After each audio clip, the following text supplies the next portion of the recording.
बिस्मिल्लाहिर्रहमानिर्रहीम। अस्सलाम वालेकुम। कायनात की अजीम तरीन किताब पढ़ाने के लिए ज़माना जahलियत का अंदाज़। सोशल मीडिया पर एक वीडियो वायरल हुई है जिसमें कारी साहब एक बच्ची को पानी के पाइप के ज़रिए सज़ा दे रहा है। इस कारी ने कायनात की अजीम तरीन किताब कुरान पाक पढ़ाने के लिए ज़माना जahलियत का अंदाज़ अपना रखा है।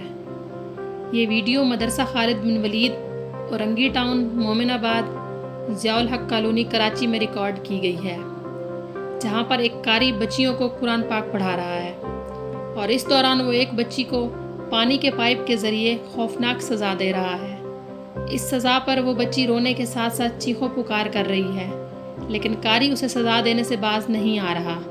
इस मौके पर दूसरी बच्चियां भी यहाँ मौजूद हैं जो कुरान पाक पढ़ने में मसरूफ़ हैं। बच्चियां तो फूल की मानद होती हैं, उन्हें तो ऐसी सज़ा देने की बजाय प्यार से पढ़ाना चाहिए, और जितना बच्चे और बच्चियां प्यार से सबक याद करते हैं इतना शायद ऐसी सज़ाओं से भी नहीं कर सकते। आगे चल के हम आपको ये वीडियो भी दिखाएंगे। इस मौलवी का नाम मौलवी अहमद सईद है और इस बच्ची के वालिद का कहना है कि हम शिकायत लेकर जाते हैं तो मस्जिद में सारे मौलवी हमें मिलकर मारते हैं और मोमिनाबाद पुलिस स्टेशन एक्शन लेने से इनकारी है।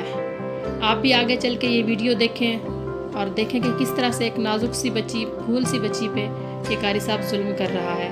बच्चों के साथ ऐसा बिल्कुल भी नहीं होना चाहिए।